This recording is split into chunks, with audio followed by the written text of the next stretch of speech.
where the drama starts. Lap 30, 8 laps to go. Sandobi hoping to take advantage of these lapped cars. Poleski dives on the right side, very aggressive here. This is lap 4. The two Viceroys, Bill Frazier ahead of Matt Poleski. Frazier's off. Frazier hit the grass. You hit that tire wall, your day is done. Well, now it's lap 20. The Williams still trying to get around the Terrell team as he'll go around the left car and around those at the same time. At the same time, he's got the inside corner. Will he ride the curb? Yes, he will. He will get him on the inside.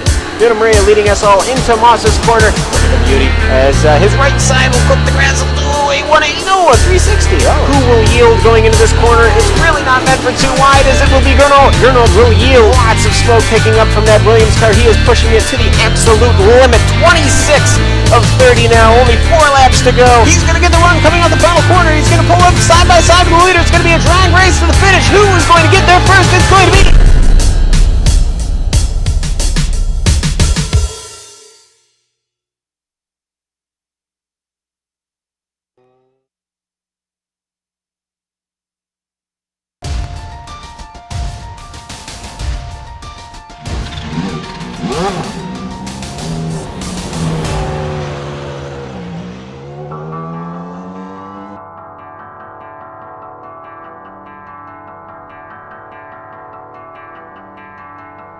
Prix has the opportunity to seal up the championship today.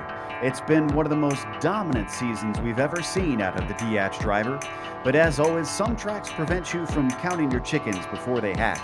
Zolder is certainly among those that bite you when you least expect it. What's in store for Gernot today? We'll find out soon as we get ready to watch round 10 of the Lotus 79 Sunday Grand Prix Series, and you'll see it all live here on the Global SimRacing Channel.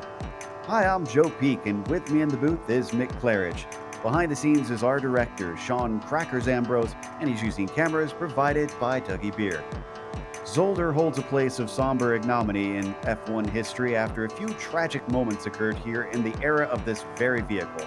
Thankfully, the circuit has continued to run with great success in multiple series. So to find out a little bit more, why don't we hop on board the GSRC track guide.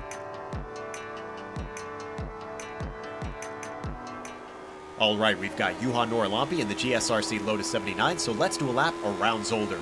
Flying down towards Erst, you've always got to be careful about the downhill braking. It's tough hitting this apex and easy to understeer into the gravel. You don't have much time before you got to get the car to the left for Sturrenwacht. This corner tightens on exit, and that can lure you into clattering over those tall sausage curves. Canal is easily flat out and simply leads you out into the entry to Bianchi. This is one of the more critical turns of the circuit. Fast and sweeping, it requires a good exit to carry your speed down to one of the more popular passing spots on the track. The Kleine chicane is tight and fiddly, but it's a heavy braking zone, and so most folks have a go into here at least once when trying to pass. Over the crest, hug tight to the left on Butte. Otherwise, you'll find yourself offline into Turleman. This is easily the most difficult of the 3 chicanes because it has 3 tricky apexes. A little lift is needed to get through the last one. However, through the banked right-hander, you should be able to hold it to the floor. That takes you on the sweeping run down to Boulderberg Asphalt. This hairpin will be another common place for overtakes, and like most hairpins, it's best if you try to take it with a late apex. Watch out if you're side by side coming out because the little squiggle of rent can complicate things. Finally, there's Ix, which in this layout is going to be terrifyingly fast. Just clip the grass on the first part and be careful not to slip into the barrier on the exit. Hopefully, you kept it together and have now finished a lap around Zolder.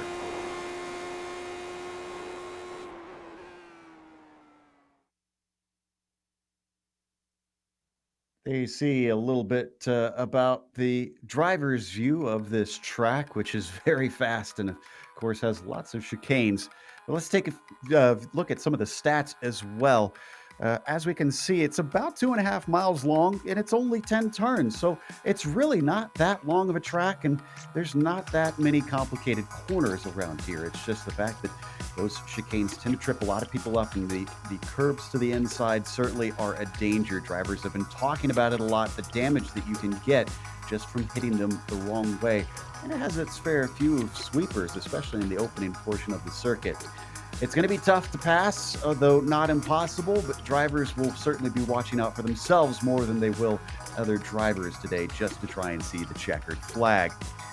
Now, let's take a look as well at the championship. Of course, I mentioned Gernot Frische just about ready to wrap things up. Now, that's if he wins it today, because they have 4 drop weeks in this series. If he wins, and he's already won 7 times in 12 rounds, 8 wins means that nobody will be able to overtake him. There are a few bonus points that he's missing, but there's certainly nobody who's been close enough that he could manage to be trounced by the end of the season, even if he missed every single race and someone won the remaining of them. There's Bycroft, Fernandez, and Bauman rounding out your top 5. And Mick, we've also got a teams championship. Well, why don't you tell us a little bit about how that's looking? I certainly will, Joe. It's going to take a few seconds for me to catch up with you guys. Here we go. Elf Team Tyrrell, 294 points there. Wood, Konechsky, Sales drivers contributing to them. Scuderia Fari, SPA Cefac, 32 behind. Water Wolf Racing, my favourite car on the grid, 34 behind that. Parmalat Racing Team, Bradman, 37 behind. And Arrows Team ran the top 5, 57 points back. And of course, also, if we take a look at today's race details, just in case we got some viewers who've never watched this series before, as we mentioned, we are in round 10 out of 12. 36 laps that they're going to be racing today. Now, it is open setup, just like they had back in 1978. You should not expect any scheduled pit stops in this series. It is straight from lights to flag that you're trying to run. They have an incident limit in this series at 17 before you get a penalty, and then you get DQ'd if you hit 25. And what that means is your car will literally disappear. If you hit those 25 incidents, you will be removed from the session immediately. Don't think we'll see many drivers get to that, although cut course penalties could be a thing around here, because you always have that problem when you have chicanes at a track. Right now, in qualifying, they've got Steve Bycroft up at the top and Sergio Fernandez sitting in second. And looking to see if Bycroft is, yes, he's on his second lap right now. So I think most everybody is coming around to finish that second lap. We see Kendrick Taylor as well in fourth, as Kochi is currently sitting in 6th. He could go a little bit higher here on his second lap. The 15.8 is going to become a 14.9. Wow, a second improvement. That's going to put him up into the front row in second place. Kendrick Taylor behind him follows into third, and Sergio Fernandez jumps up to the pole. So things are switching around very quickly. Yeah, I was going to say, Joe, watched the earlier race today, and the weather was absolutely identical to what it is now, and the pole time was low 14. So I expect, it was high 13s. So I really expect the top guys to be in the 13s at the end of the second lap. Now, joining us today, we have Urka Lindstrom as our pit reporter. Hopefully he won't be joined by people, since if they do, that means they'll have had problems. But Urka, you were talking to Mick a little bit about this before the race. It sounds like you've kind of seen some of the trouble spots. Where do you expect drivers could easily get that damage? Yes, Joe. There's turn 4, very, very fast right-hander. There's this inside curb. You can really broke your front wing there, and also turn 5 and 6 fast chicane. If you go a little bit too inside there, you will broke your car. And also the last chicane, very fast one. There's those bumps in middle of the corner, as we can see now in the broadcast. Yes, you can really lose the rear there, and you can hit the wall really hard there. So lots of action expected. Seeing what Frische can do, as he still doesn't have a lap, and now he does, and it's a 14.6. That's going to put him in third. Again, he doesn't necessarily need to win, really. Just a good finish will do it. But if he does win, that will definitely seal things up. So we watch Andrew Kinsella as well, coming around through this final chicane. X modified into its quicker version. Let's see what this second lap holds. The 17.2 is going to stay put, because this lap, unfortunately, had an off somewhere for him. Only one more driver yet to set a time is Todd Herner out of our 25 cars out there. So hopefully he'll be able to knock one out. He does have time. Just to note, Joe, I was watching Gurno on his outlap. He was actually weaving the car to warm the tyres up. So I'd expect all these second laps to be coming in a bit quicker, I think. Yeah, actually, now that you mentioned that, I'm looking at the weather and it is 64 degrees Fahrenheit. This is incredibly cool out here. So that makes sense why he's trying to get some heat into those things as we see Freesia come through a second time. Is this going to be quicker down the line? A 13.8. Whoa. So a 0.3 of a second gap to the next car back. Yeah, he did his homework there on the tyre temperatures, didn't he? Getting them nicely warmed up on the outlap. That really paid off, didn't it? Andrew Kinsella on his second lap didn't have that one count, so he's done for the day. Todd Herner, his first time was good enough for 24th. That will bump down Robert McNeil to the last spot on the grid without him being able to respond because both of his laps are done. I'm trying to see. I think Herner's the only one able to complete a lap from here. Yes, he is, but he might not be far enough around the track to finish this, and he's definitely not going to be able to finish it because he just spun out. Now. That's going to be the rest of our grid then. Everybody is done. So let's go through your starting order here for today. It's going to be Gernot Freesia on the pole with Sergio Fernandez in second place. Steve Bycroft starting P3 with Dustin Herroder in the fourth position. Nicola Kochi starts P5 with Kendrick Taylor in 6th. Timu Vascalampi will be starting P7, followed by Rob Olenek in 8th position. He might move up because he's been quick in the practices. John Stevens starts 9th today, and Alessandro Parigi in 10th. Daniel Banker in 11th spot there. Pablo Suarez in 12th. Robert Plumley in 13th spot. Barry West in 14th. Pretty good qualifying for Barry there, I think. Armando Edwards in 15th. Nassim Pascal in 16th. Keith Hearn in 17th. David Buehler 18th. Robert Simpkins 19th. Round out the top 20, Andrew Kissler. Ray Smith will be starting 21st. Then you got Steve Sarles in 22nd. Adnan Dizdarevich in 23rd will be followed by Herner, who we saw not able to take that second lap, and McNeil rounding out the field a little bit off the pace. So hopefully that won't be an issue. They will be catching lap traffic relatively quickly here. Can see the cars still gridding up, and it is a downhill run, a relatively steep downhill run. You really get a sense of it there from that long shot that we saw. Looking at the grid lining up into Erst, which is a relatively swift left-hander, waiting on Fernandez and Stevens now. And it's up at the front row. There they are now. So, as the engines will start to rev, the lights come up. Green flag is out. Off the line, it does not look like a good one for Steve Bycroft there in third, but he starts to come back into it. Freesia easily first into the corner as Sergio Fernandez is going to hold on to second. A little bit of a battle for fourth. That looks like Kendrick Taylor trying to fight with Kochi in there. Just looking down the back now, Andrew Kissler, he's off in turn 2. He's on the gravel, but he's brought it back on track there. Can't quite see what happened to him there. Yeah, Kinsella, unfortunately, looks like he had a spin, and that was Herroder and Kochi, actually, that were fighting. They're already up to the first chicane, the Kleiner chicane here, and everybody trying to go single file. No one willing to try and risk it on this first lap, it seems. Already it's going to be interesting to see how Fernandez is pace against Gernot today, and Steve Bycroft, of course. Sergio was a bit unlucky in the last race. He crashed in qualifying, just about got a lap on the grid. And then crashed in the last chicane as well.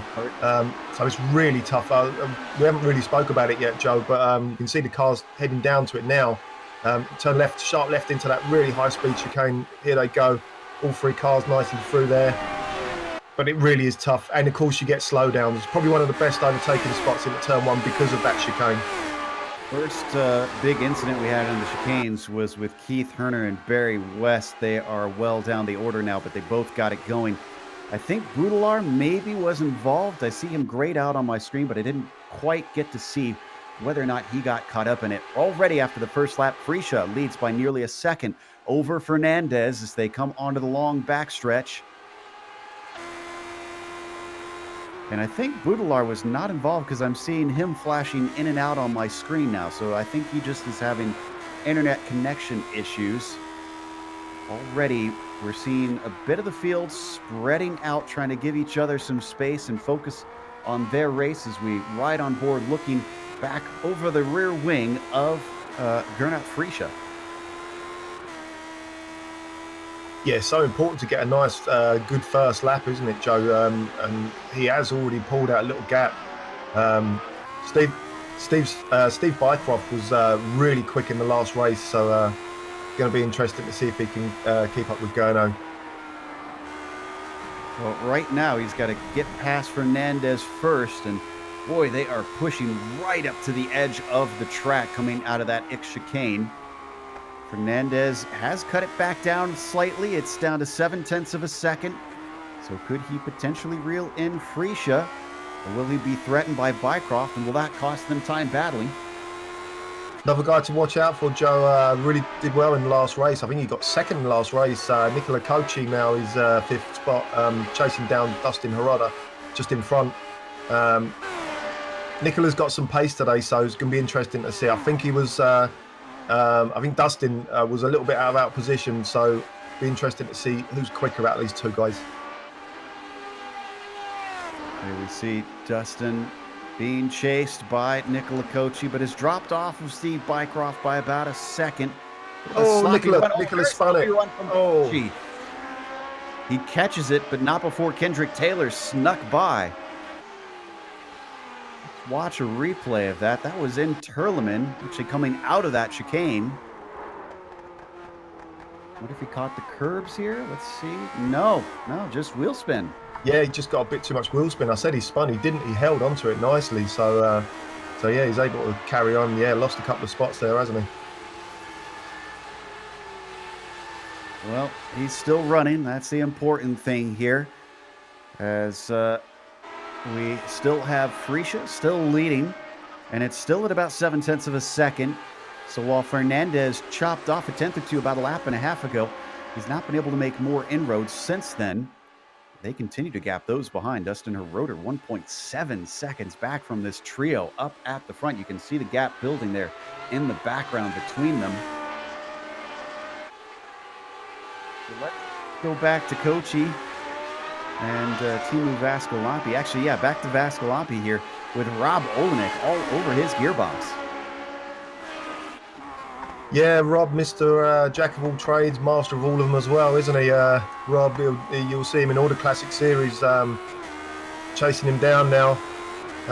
Not too sure how much practice Rob has had in this car at this place today, but I just bumped into him in practice, not literally, just saw him in practice, and yeah, he was pretty quick. He was the fastest guy in his practice session for a good chunk of the time there. So yeah, good to see Rob out in the 79. Lost a little time here in the latter half of the circuit, because Vaskilampi starting to peel away from him, getting out of arm's reach. Parigi instead is now closing up on the back of the number 3 machine. So they swing it through Erst one more time. And watching through the field, this has been relatively calm. A little bit of a spin, don't need to go to it. Robert McNeil back at the back of the circuit, trying to figure out how close he is to being lapped, and it looks like Friesche still got about a quarter of a lap to go before he reaches him.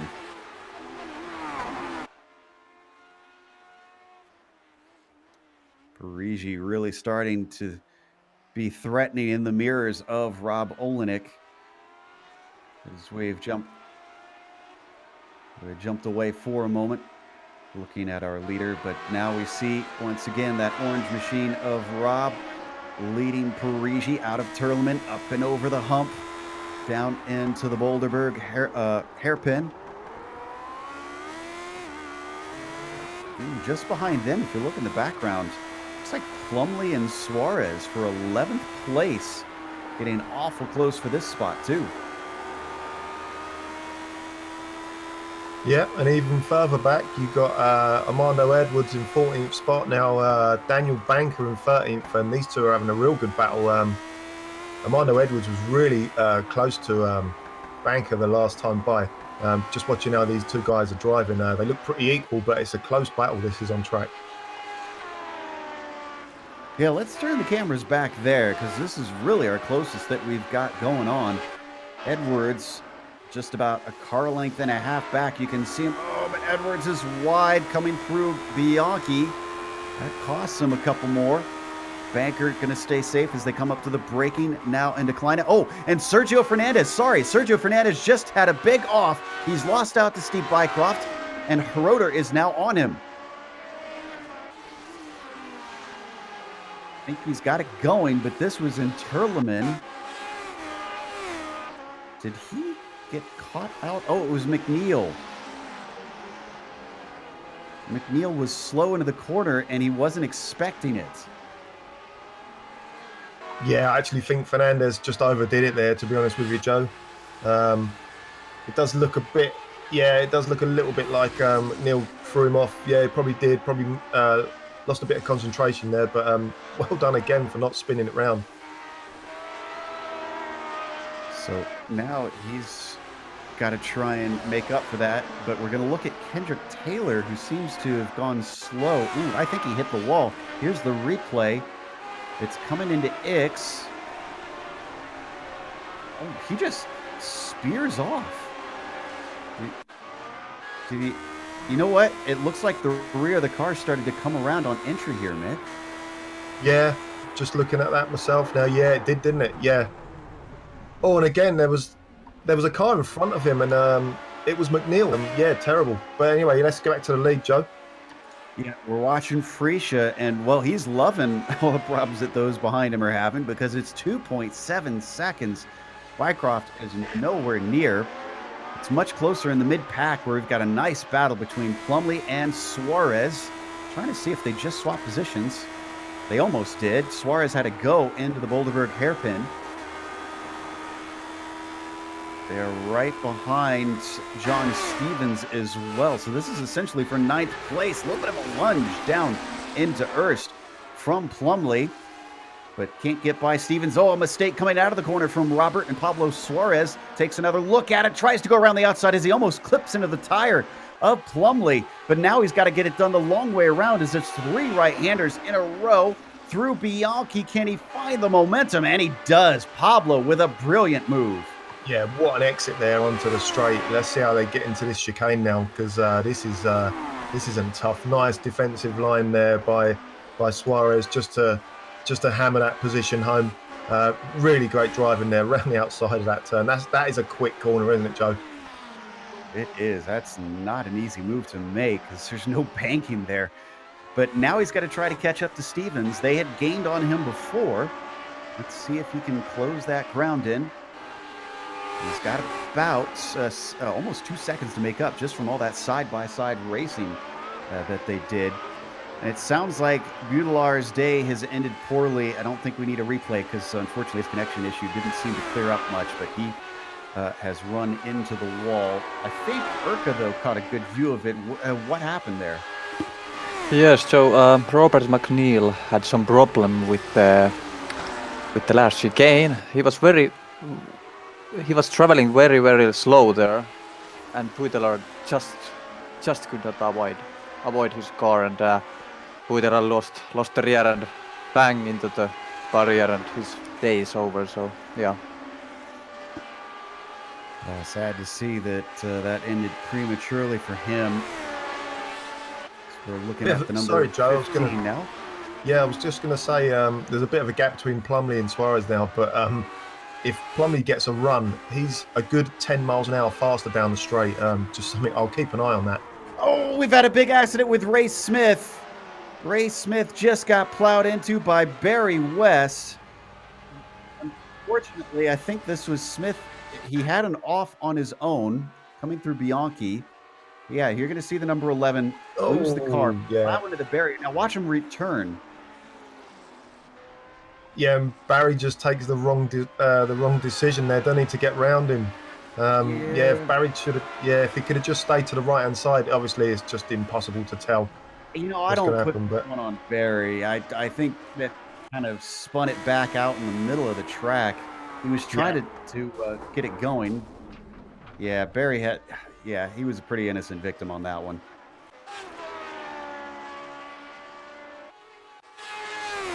Already, Barry's a lot of actually drivers keeping trouble going here. to Joe. Just incidentally, he's carrying on. I can't believe that car is able to keep driving. Yeah. Doesn't look the greatest of shape. Smith had to take a tow after that incident. So we're left with 21 cars still running now. Smith being what will probably be our latest DNF. Taylor's gone, Butelar's gone, and Kinsella are all out. Back to check in on the cruising around Freesia. Oh, did we have a problem with Olenek? I think Olenek just lost a position. Yeah, we did. Olenek had an off coming through the Turleman chicane. It's replay. He's going to give up a position to Parigi. Yeah, loses it big time there, doesn't he? Straight across the grass afterwards as well. A great job, though, by him to keep it out of the barriers. Let's watch from on board, see what the hands do. Oh, he knew very quickly something was wrong as he starts counter steering. Just, there's no saving it. Thankfully, just trundled through the grass and continued on. Just looking at his car. I don't think there's any damage on that car. To be fair, A little bit on the right front, on his front wing, but it's pretty minor. It looks like. I think we're going to get Ray Smith back out after all. I'm seeing him start to pull out back to the track, it seems. So he is going to try and continue this race. So back up to 22 cars running. But this, Mick, this has been dire out here. It seems like it's been incredibly tricky for the drivers. yeah, it's really tough, Joe. It's just one of those tracks. It's horrendous for accidents. Let's head back to P12, Joe. Looks like this is heating up now. Yeah, we got it on screen between Edwards and Banker. Banker in the car that we're on board with right now, looking back from the gearbox on the red machine of Edwards. Edwards not able to gain enough on him down into Erst. They're not too far behind Plumley, and Plumley's looking like he might wind up battling with Suarez, so I wonder if we'll have a perfect storm here of two battles starting to come together. Yeah, just something to note as well, Joe. I'm looking at that lap time between Gernot Fritsch and Steve Bycroft. Steve Bycroft last lap by the fastest lap. This time past it was Sergio. We're not used to seeing Gernot not have the fastest lap in this car, are we? I'm just wondering. Oh, something's happened there, I think. Was it lap traffic? Maybe because it was just half a second instantly gone. Yeah, look at this. He has got it down to very few car lengths up to Freesia. So the multi-time champion might have his hands full. More lap traffic in front of them. They go by Barry West. Poor guy's still trying to just stay out of the way. And unfortunately, he's going to be a little bit in the way, causing Bycroft to have to go offline. So that gap goes back up to about a second. Oh, and once again, a dip into the dirt from the number 2 car. Yeah, he's really trying, ain't he? He wants that spot. He's been well and truly beaten by Gernot all season, hasn't he, so far? He's going to want this. The good news is they passed the majority of the lap traffic. It's a while before they hit the next one. So looking once again at Banker and Edwards, who remain very close out on track. And they are definitely gaining here on Robert Plumley. This is down to 0.8 of a second between them. And right on board with Edwards, you can see the black and gold machine of Banker is creeping forward. Ooh, but that was a bad exit out of the Kleine chicane. Edwards, is he going to try and send one in a Turleman? No, not quite there. Yeah, I was going to say, Joe, that seems to be the nature of this track. If you do miss the apexes into these chicanes or into these slow hairpins, by just a little bit, it really hurts your lap time. You could see how much there Edwards gained on him there through the chicane. Just watching him now into the right hander. Oh, nice bit of wheel spin there. Nice drift for Daniel Banker on the way out of there. See how they're going to get down into the last chicane. Chicane's so tough. Hit that curb on the left, not too hard. Nicely across the curbs for both of them. Bit of dirt on the way out there, but they look pretty even down the front straight, don't they? We're getting close to halfway through this race. So there's still plenty to go. Opportunities will be there. And Ray Smith, I'm seeing just coming out of the pits yet again, so he must have made another trip, not happy with the repairs he had before, and returns. As we look over the wing of the Wolf of Edwards, of Banker rather. Looks like since he ducked in there, Urka had a chance to look at the car. Urka, what'd you see? Yeah, Ray just pit stopped like 2 times now in a row, and over like 3 minutes repairs, and still the car is quite toast. So I suppose he just want to finish this race. Back to you guys. You can see on screen, yeah. I think it'll be a competition between himself and Barry West after this race for ugliest car. Meanwhile, it looks like Rob's woes are not done, because after being passed by Parigi, Stevens has already caught him. Rob, for all his praise we were heaping on him before the race, is struggling here today in Zolder. Watching from on board, John Stevens, the number 12. Just about 4/10 back from Robbo. Yeah, Rob didn't get a lap time that passed, so he must have had a slowdown. Seems to be the bane of a lot of drivers' existence around here. I wondered if that would have an effect. Yeah. Go ahead. Yeah, no, I was just watching him. He's out on the gravel again, John Stevens there on that fast right-hander. But yeah, it looks like Rob's got the measure of John Stevens. It actually looks like he's catching the guy in front, which is oh no, it's a back marker of McNeil. So yeah, they got to clear this guy now. Rob gets round nicely. John Stevens is round as well. So yeah. And once again, Bycroft cut half a second off very quickly. I'm going to see if I can figure out what happened. I think Freesia just took the Ick chicane a little poorly. Yeah, nothing really dramatic. He just had to slow up a little bit to try and catch the car.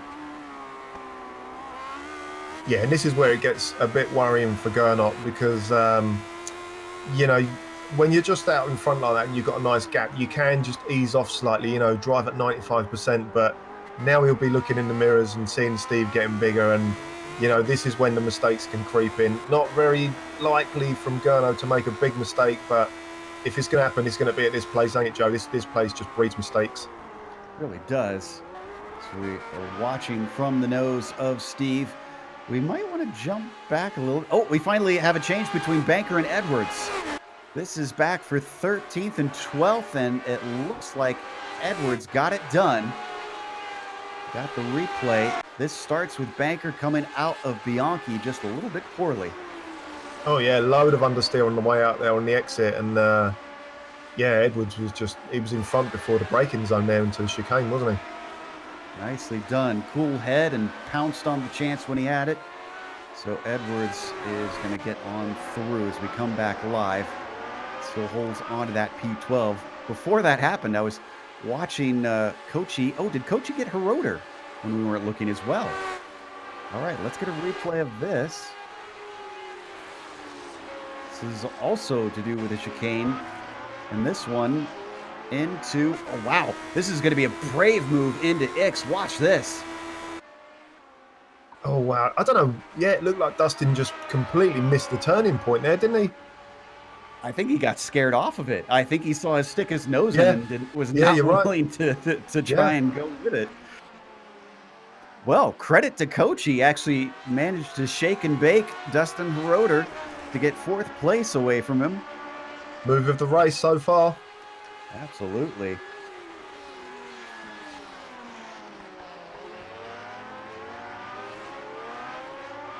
So let's look a little bit farther down, because Disdarevich and Herner are looking pretty close for 15th. Disdarevich has climbed up from his poor qualifying of 23rd. Oh, and we just lost Armando Edwards. I think he had an accident.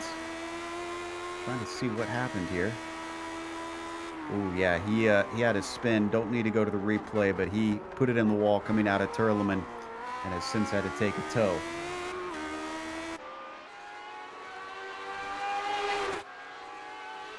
Yeah, nice battle this, isn't it, between Keith Herner and Didzarevich, if I can say that properly. There you go. Yep, you got But it. yeah, here we go. Yeah, down to the last chicane. This is Keith Herner just showing himself there on the entry. Nicely through for both of them. If anything, Keith was a bit better through there, if you ask me. But I don't think he's going to get anywhere near him for turn one pass. But nice on the brakes for Keith Herner. They really caught up there, didn't he? Yeah, and he's certainly giving Adnan something to think about.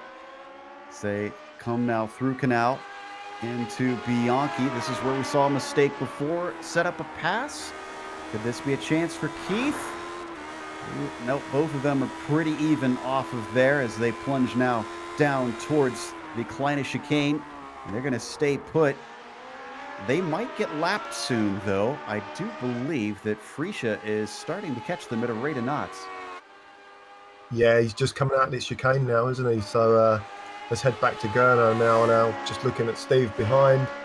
Good 1.5 seconds now. Looks like he's just edging out again. Sergio Fernandez, though, fastest lap. That would have been a good battle if he was up here with us. Yeah, I think he's probably ruined the mistake. Well, not so much a mistake, but just being caught out, of course, by the lap car of McNeil. Granted, you know, ever since he fell back, he hasn't really caught up to Steve Bycroft. So maybe it would have been just a matter of time before Steve would get a chance to overtake him. Just was sped up by the lap traffic. Yeah, it's only tiny margins, isn't it, between these guys up front. Just looking at the lap times, Gernot was almost exactly a tenth faster. It actually means quite a lot. There we go, fastest lap for Gernot that time by. Actually means quite a lot when you look at your... Sorry, Joe, go ahead. Sorry, Keith Herner had to catch a big slide. I think he managed to keep it out of the wall, but this ends the battle between himself and Dizdarevich.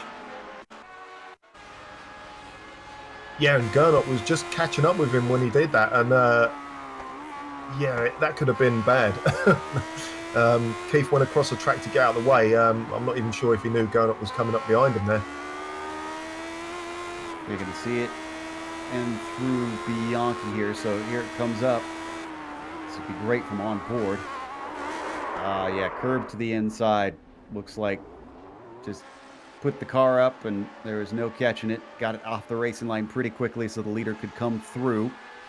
We've also lost Steve Sarles. He's in pit lane. Let's send Urka down there, see if he can figure out. We'll come to Urka in a little bit.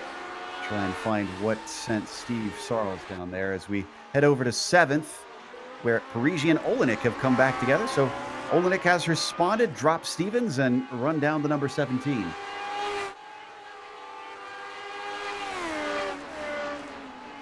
To come into the Boulderberg hairpin, heading out and accelerating away. The Jochen Rindt little chicane that's not really much of a corner, just weaves back and forth before they hit Ix. And Olenek not able to gain much ground through this last portion, but you can see him try to stay in the slipstream of that red machine. Urka, do you have a chance to try and run down to Sarles' pit and figure out what happened there? Yeah, Joe, Sarles have had like some kind of front wing damage. What he came up earlier in the race, but now it looks, yeah, he repaired the front wing because he had went wide a couple of corners. But yeah, he's back on the track, but now P18. Yeah, I'm guessing maybe he just wasn't happy with how the car was handling. But handling well, Steve Bycroft as we ride on board that Ferrari. Still chasing the Lotus of Gernot Frisha. He's got it back down to 0.5 of a second yet again. Yeah, just as you was, sorry Joe, just as you was watching Rob, I was quite quiet then when I was actually watching Steve Bycroft, and I saw that gap come down and down and down. Gernot did have a back mark in front of him, which helped Steve a lot. But yeah, they're both driving really nice now. Steve's got a little bit of a blink going on there on my screen. I don't know if he's got that on yours, Joe. Yeah, we saw it on the broadcast, and they're coming up to Todd Herner now, so they'll have more traffic in front. In fact, quickly after that, Nissan Pascal will be caught by them. So could this be the opportunity that Steve needs? Don't have to worry about behind because they've gapped Sergio Fernandez by 9 seconds now. They have been streaming away from him. Up to Herner. This could be a good opportunity because this little stretch, he could lift and let them through if he wants, and he is. Great heads up there by the number 23. Gets out of the way. Yeah, I have to say, Joe, I think, he nearly lost it. Wow, this is on now, Joe. Gernot's going to go defensive here into the inside. Steve right side by side now. Who's going to be latest on the brakes? Is Steve's later on the brakes? Is he going to hold it around the outside? He's got a nice entry into the turn 2. And that's a job done. Look at that. Once again, a driver just taking advantage of the opportunity as soon as it falls in his lap. He had to work for it, though. But what about Freesia? As he's still with him, he's going to look for a good run coming out of Bianchi, but he goes just a little bit into the gravel. Yeah, well, Joe, for the first time this season, we're going to see how Gernot fights in this car. I don't know if he's even got the measure of Steve today. I mean, Steve did bring that gap down, didn't he? But yeah, what a move for Steve there. Brilliant driving. Oh my goodness, that was fantastic. It's going to be hard to pick a move of the race. And look at this, Steve Bycroft starting to pull away. Freesia looking like he's struggling to keep up with the number 2. A little bit of a defensive move down into the hairpin, though, from Steve. Gernot was so hot into the hairpin, wasn't he? I can't believe he made the corner there. Let's just see how they go by these. It's just these little entries, the curbs on this fast chicane. It just throws all the cars all over the place. And if it's going to happen to Gernot, it's going to happen to anyone. You know, it's just such a tough corner. Did a bit of practicing myself, and yeah, I actually think it's one of the toughest corners on the service on the whole of iRacing. That last chicane. But yeah, Steve's got a good setup, and he's really holding this gap nicely now, isn't he? Yeah, I think he's got this under control, but as I said at the start, you really cannot consider this done and dusted until the checkered flag, because mistakes are so easy to make. Gernot spun! Oh, he's nearly spun. Oh, this is not the race that we're used to seeing from Freesia. Let's watch this replay. I think this was a mistake on the way in. Yeah, he just hit that curb miles too high. It just threw the car all over the place. Did really well to hold on to that. Yeah, that'll really hurt his race now. I'm just going to have a look at the front of that car, see what the damage looks like. 2.5 seconds back just from that little bobble. So Bycroft a lot more comfortable, and some slight bit of damage that we're seeing on the cameras. Not a whole lot, though. Yeah, I'm more be worried about the floor, Joe. One thing I did notice, I just had a quick look in the forums before the race started, and funny enough, Steve Bycross did say that the car is really susceptible to floor damage at this track. So yeah, let's. I mean, Steve just needs to keep it clean now, doesn't he? He can actually calm down slightly now. He's got 2.5 second gap on Gernot now. First time all season, Joe. Yeah, I mean, we did see Freesia a little bit slow at the Nürburgring, but we expected that. We know that's not a strong track for him. Urka, yeah, he actually warned us, didn't he? So yeah. Urka, I believe you caught one of the Herners with a spin. What happened? Yeah, it was Todd Herner. He just lost the rear in the exit of the chicane in the middle sector, and he just spun into the left side of the track, but no damage. So, and he also didn't lose any positions. I'm glad he's able to keep going as we continue to watch our leader slice through the traffic. Oh, There certainly is a Joe, lot of it. spun. Whoa! It. And he's upside down! Rolled it. I wonder if he... It was that entry If it curve was into the the fast traffic chicane, again. Joe. Yeah. Barry West was just in front of him. I was just going to say, Joe, I think Steve's going to get a slowdown because of the amount of curb he took, and it was even worse. Look at that. Oh, my goodness. It was in his hands and slipped through his fingers. So Sergio Fernandez now promoted to second. Naturally, Freesia up to first. Kochi up to a podium now. The Italian finds himself that pass that he made on Hiroder was critical. Yeah, like I say, Joe, Kochi actually finished second behind Steve last race by, and pretty sure it was due to literally just being safe and actually making it without any mistakes. Said back to P6, Joe. Yeah, this is between Parigi and Olenek still. This has gone back and forth. Rob at times was ahead of Parigi, under threat. Then he was behind. Then he fell completely back, and now he's back once again. Just an up and down race for the number 3. Can he actually make the pass and make it stick, though? Down to 10 laps to go, so he's starting to run out of time as he gets very close. Rob. Outbreaks himself a little bit into Turleman. Yeah, I was just checking the lap times just on these two guys. Rob was quite a bit faster last time by. I'm not sure what happened, but there's a back marker in front now of Parigi. Oh, really balks him there. That's going to cause some of the gap to disappear. Let's see how they get over this last chicane. We've just seen how hard it is to do from Steve Bycroft. It really is tough.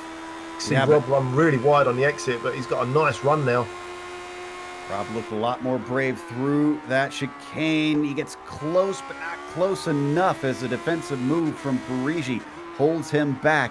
More lap traffic. Todd Herner up ahead of them. As they start to approach, if they can get him on the next straight, then that shouldn't interrupt things. Seen Todd pay attention before, and once again, yes, great heads up there from the 23. Yeah, fair play there. Rob nicely hard on the brakes, and he's got a pass now. He's got to run into the second chicane. There's going to be no defensive move. I don't think there's anything he can do now. Rob back down. Rob. Oh, well done, Rob. Well done. Wow. But he's going to lose it. Oh, he catches it. God. Keeps it from out of the grasp, but Rob Olenek loses a lot of time. Let's watch the replay here. Is that the second time we've seen Rob have trouble in Turleman? I think it is. Yeah, I think it is, yeah. I mean, he does drive the Lotus 49. He drives the Audi GTO as well. He's used to cars being sideways, so fair play. Oh, he's just taken a huge chunk of curb this time on the large chicane. And he's got to slow down. Yep. Yeah. That puts paid to that battle, I think, unless we get the problem from Parigi. Well, speak of the devil, Parigi spins. Parigi's off to the side of the course, and Rob Olenek does get the spot. Your fault.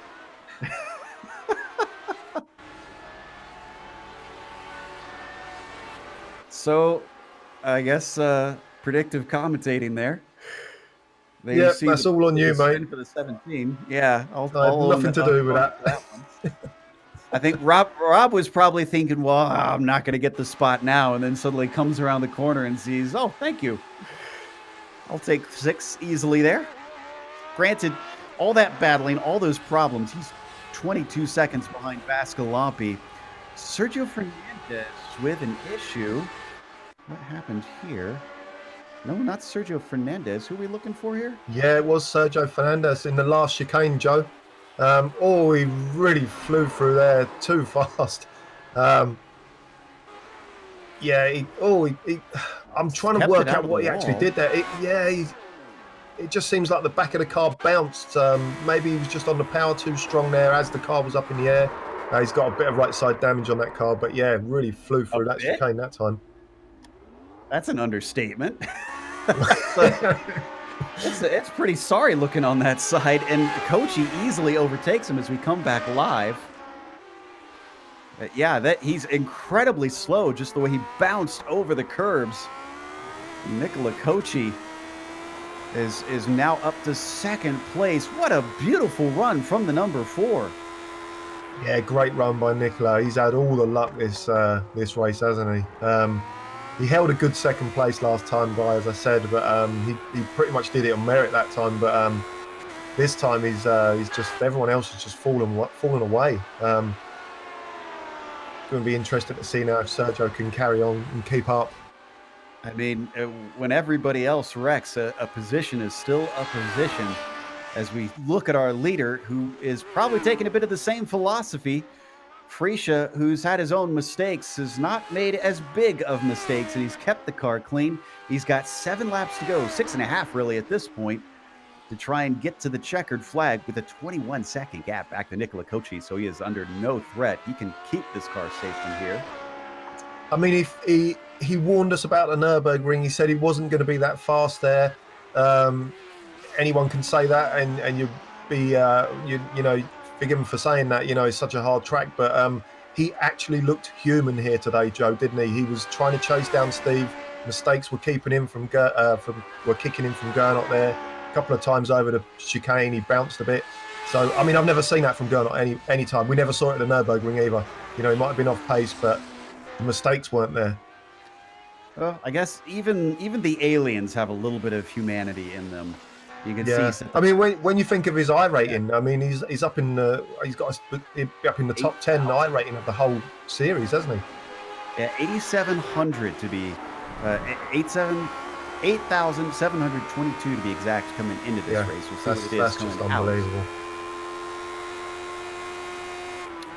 So, Tino Vascolampi, we haven't watched him since he was battling with Rob in the first couple laps, and he's chased down Dustin Heroder. It's down to 9/10 of a second.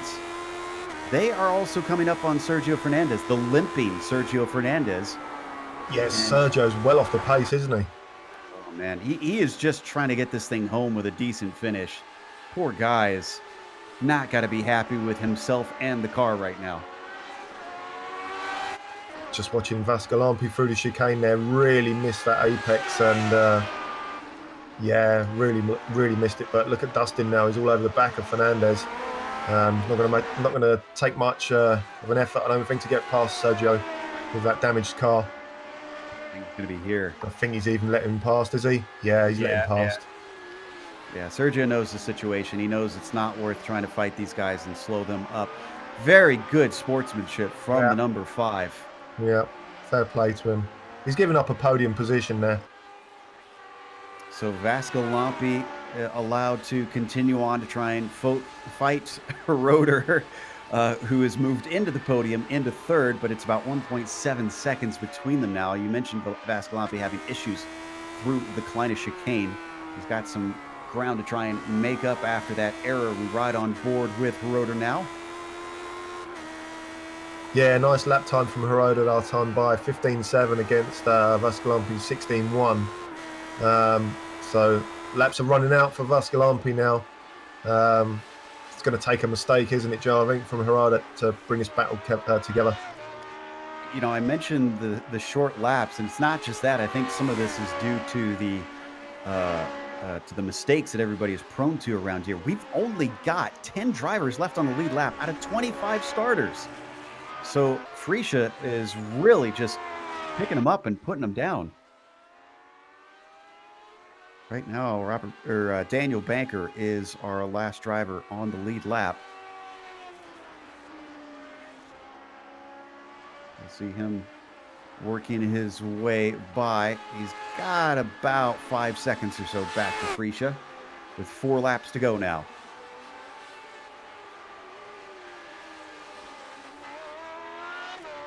Might be able to put him a lap down, make it only 9 cars left on the lead lap at the end, but doesn't, again, he has no need to.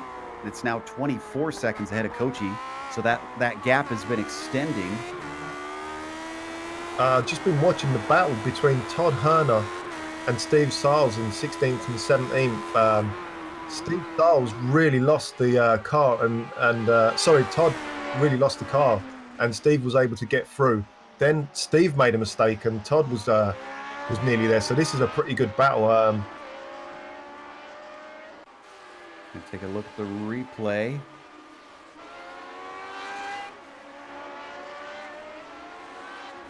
Oh yeah, big bobble there, and that handed it over with ease.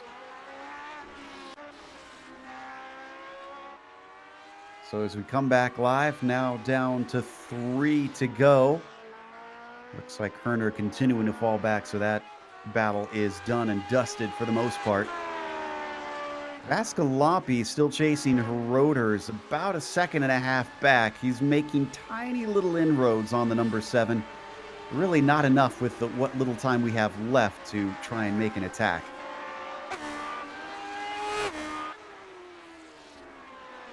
Don't have to go to it, but sorry, Joe. Yeah, don't have to go to it, but Masson Pascal, French driver, just lost it in the fast chicane there at the end of the lap. Hit the barrier. Looks like he's going to continue to the end though. No, he's pulled over. He's taking it. Oh yeah, he's pulled in. Yeah. So unfortunately, number 24 being our most recent DNF, leaving us with 16 cars left. Whew. Freesia is got the 2 to go. Popsicle sticks for the number 1 as he puts another lap down, another car a lap down. That's Daniel Banker now. So we're left with 9 on the lead lap, and Plumley's not that far ahead. We could be down to 8 cars left on the lead lap. How about a little bit of onboard, Sean, for Gernot? Let's have a look at this guy. Let's just look at his class. We're watching how he handles the car. Seeing how it's done. Again, not a perfect race for him, but good enough for what is honestly actually quite a wide victory. It's up to 25 seconds now. You can see him coming up to Plumley. Plumley just going to move out of the way on the exit of Turleman. Let him through. Yeah, Gernot was very careful there, wasn't he? I think understandably so. Yeah. After this last chicane, the white flag will be waiting. Let's see how easy he takes it through here. That doesn't look all that easy. I guess on the exit. I actually thought that was going to be a slowdown, Joe. That was Rob Olenek with a spin, and he's going to lose a position to Parigi. Take a look at the replay. You know what? He goes wide. Oh, he'll hit the curbs incredibly hard here. Oh yeah, he really flew up in the air, didn't he? That huge bag of understeer, wasn't there? As he went round there. Nice little donut on the grass, and away he goes again. Unfortunately, that may have damaged his car pretty badly, because I think he is driving very poorly right now, and Freesia might lap him before this race is done. Oh. And he blew the engine, so he's not going to be able to finish at all. As that was happening, Freesia himself had a small mistake. Don't need a replay, but almost lost the car in Turleman, so he's not out of the woods. He's got to bring it home safely himself. As Freesia comes up to Ix for the final time. Nice and gentle through there and to the finish line. A victory for Freesia solidifies the championship with 8 wins here. Kochi's a long ways back to come home in second, but Nicola with one of the moves of the race for us into Ix, bravely taking it over Dustin Heroder, is going to give him a wonderful podium today. Yeah, well done to Gernot. Takes a championship today. Yeah, he had to work for it today, didn't he, Joe? He had a bit of luck with Steve's misfortune there in the chicane. Yeah, really well done to him. And only 7 cars left on the lead lap. In fact, there's no battles between them. Vascalampi's finished. Fernandez limps home in 5. So at least he managed that. Suarez and Parigi going to round out the last of our 7 on that lead lap, with Plumley and Olenek, of course, having problems at the end. We're going to take a quick break here on the Global Sim Racing Channel. We'll come back with the official results as well as driver interviews. Stick around, because on screen you're going to see all the upcoming races here on GSRC.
Welcome back to Zolder. This was a wild race where certainly a lot of drivers are left licking their wounds, but not so for Gernot Friesche. It looked like he may have lost it. He gave away the lead even at one point from his own mistakes. But in the end, it was a 25-second, almost 26-second victory that he took over everybody else. Nicola Kochi making incredible passes this race. Brave stuff into the X chicane, gifts him second place over Dustin Heroder, who still comes home with a podium. So a good run from Dustin there in the number 7. Timu Vaskilampi took 4th place with Sergio Fernandez in P5 after starting second. There was once again a mistake in a chicane. That's going to be a common theme. Caused him damage and he slipped backwards. Pablo Suarez took 6th from 12th, an upwards gain there for the 13. And then Alessandro Parigi finishing in at 7th, last car in the lead lap. Robert Plumley was 8th today with Daniel Banker finishing 9th, and Robert Simpkins rounds out your top 10. Adnan Dzerevic in 11th spot there.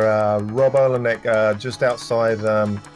That was a messy race from Rob. He'll be annoyed with that himself. I know Rob pretty well. Bit of a shame there for Rob. Bit of a messy race. Keith Herner in 13th. Great battling today. Steve Siles 14th. Barry West had a huge crash, didn't he? 15th there. Todd Herner 16th. Masson Pascal lost it in the last chicane in 17th spot. Robert McNeil 18th. Steve Bycroft, such a shame there. He had the lead of the race today. He was beating Gernot on pace. Lost it in the last chicane as well. That chicane's taken a lot of heads today. John Stevens rounds up the top 20. From there on down, it's DNFs, Edwards, Smith, Taylor, Butelar, and Kinsella. But our winner today, Gernot Friesche.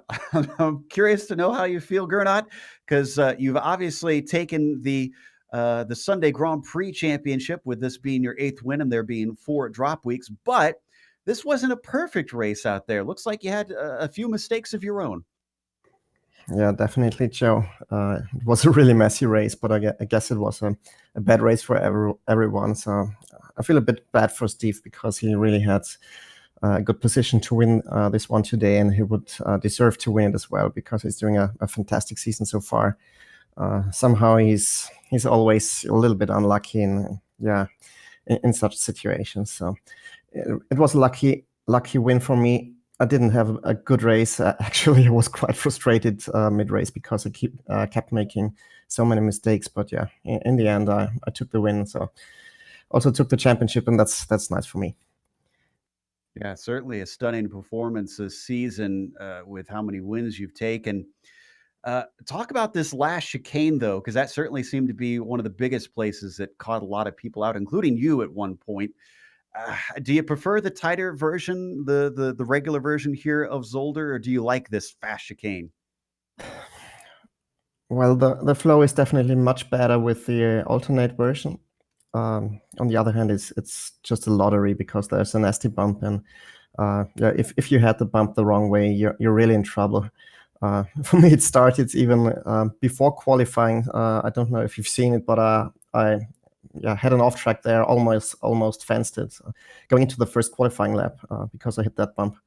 And so yeah, even in the races, it's simply a lottery, and yeah, if you're lucky enough to survive and are willing to take enough risk in the final chicane to have a good lap time, yeah, you're in a good position. Well, it seems like the other thing in this is that Steve Bycroft has been a little bit quicker than you in some races this season. Are you relishing a better battle potentially next season? Because he's been a bit mistake prone, and it seems like he's kind of the only thing preventing himself from taking the fight to you for the championship. He's really, really close. So is Matt, and probably some other guys as well. With Steve, the interesting thing is that I'm usually quicker in qualifying, and he's usually quicker in race trim. I don't know why, but yeah, that usually guarantees some excitement during the races because he always keeps getting closer and closer, and gives me good battle. It gives us a good battle to watch as well. That was Gernot Friesche, our winner and once again champion here in the Sunday Grand Prix Series. Up next, we have second place finisher Nicola Kochi, and Mick is going to be talking to the Italian. Hello, Nicola. How you doing? Hey man, I'm doing pretty good right now. I've had a lucky race, but before even going to take the interview, I just want to hope you all the best for your amazing journey that you are about to do, and I hope that all the luck in this world, man. Cheers, man. Yeah, we'll meet up in that as well, man. Listen, Oh yeah. there's a single point in this race that is going to be entered into the top 10 highlights for iRacing. Have you got any idea what that part of the race would be? I think so, but I'm not sure if that was like a proper overtake. I have to ask Dustin because it seems that he was kind of let me pass, or he had like a second thought and lift the throttle. So I was launching the car almost like not even um, consciously, because I just saw his car going back that fast, and I just tried to make the car stick, and that was it. But I'm kind of thinking that Dustin let me go in that situation. Yeah, I think it was more of a case of you didn't really know that you were going to be trying to overtake there, but it sort of unfolded in front of you. So you thought, okay, I'll try. Yeah, absolutely. Maybe he had like I don't know, some kind of micro snap, and he had to lift the Yeah, throttle because yeah. otherwise he was going to not get the car in the right line, something like that. Because otherwise, you know better. That's like almost impossible overtake to do. Yeah, cool. Listen, thanks for coming in. We got a lot of guys to get through. We got a pretty busy now schedule. Listen, thanks for coming in, mate, and well on the second spot. We'll see you next week. Okay, man. Thank you. Looking forward to meet you somewhere here in Italy. Bye bye. Yeah, definitely, Nicola. Cheers, mate. Thanks a lot. Okay, that was Nicola. Well done to him on second. Joe looks like he's caught up with Barry West. I have 15th place finisher, and unfortunately, among the many cars that got a little bit of damage, Barry, we were kind of amazed that your car was still going when we put the cameras on it. I don't know if you took a look at it after you hopped out, but it was not looking pretty. No, it did get a bit of damage that race. I mean, I was just so determined to finish because nothing was my fault. I did everything I could, and I just did not had a finish. This is the first finish I've had this week. I mean, and I've not made any mistake. Well, I made one mistake, which somebody went into me, which is obviously acceptable. But everything else has just been wrong place, wrong time. And the race earlier, I just couldn't believe it. I was doing really well. Mouse fell off the pad and locked the screen, so that was the end of that race. It's been one catastrophe after another this season, and I'm just glad to actually finish a race this week and actually Well, finished one place higher than what I started. And I know one place lower, but it should have been a top 10. It should have been a top 10 easily. I'm sure that is extremely frustrating. We've all got tracks like that. In that case, why don't we look forward then and get our minds off of this? Because Watkins Glen, which is considered a favorite by many drivers, especially here in the Lotus 79, are you looking Mm. forward to that? Yeah, I do. I love that track. First track. I actually drove it once. Yeah, it's a lovely track, and of course it goes back to GPL days. It was the first one. You just pounded around and around, just trying to keep the car on the track in the first GPL days when the demo came out. So, yeah, I do love that track, and it does give good racing. And yeah, I'm really looking forward to that. And I really like this track as well, but a lot of people don't, and that's the problem. But yeah, Watkins Glen is a great track, and it's a pity we don't get F1 back there. But yeah, looking forward to that one. Well, I guess it's a case of you love this track, but it doesn't love you, it seems. So, anybody you'd like to thank before we let you go? Well, the guys have been considerate because they know the bad spell I'm going through, and yeah, I've been getting lots of mails and sympathy from people, and I just thought this was going to be the one. I mean, but perhaps it's going to be next week. Never mind, we live again. Yeah. Yeah, you live and you learn. But that was Barry West, a 15th place finisher here today at Zolder. We're going to close up with a big thank you to the Lotus 79 community as a whole for bringing us back for another season of coverage. And also thanks to the companies that provide the software and the hardware for our broadcast listed here on your screen. Additional thanks go to June Lalonde, who provides our wonderful music. See the screen for how to get a hold of more of her great work. And thanks to the team today, Mick, Sean, Dougie, and of course Urka as well, our pit reporter. If you'd like to find out more about GSRC, including upcoming races, you can find it at globalsimracingchannel.com. We've also got social media outlets, including Twitter at GSR Channel, at Facebook at Global SimRacing Channel, and Instagram with GSRC_Graham. If you'd like to support us, we've got a merchandise store at gsrc.storenv.com. There is a link in the description below if you don't want to type that in. And make sure and subscribe by clicking the big red subscribe button just below this video here on YouTube. The next race, as we mentioned, we're heading over to New York for Watkins Glen at the Classic Boot Track. So that's the very fast, very long one. That'll be Sunday, February 23rd at 11:30 a.m. Eastern. We have upcoming races for other series listed on the screen, so check those out and mark them down on your calendar. But until next time, race clean, race hard, and we'll see you on the track.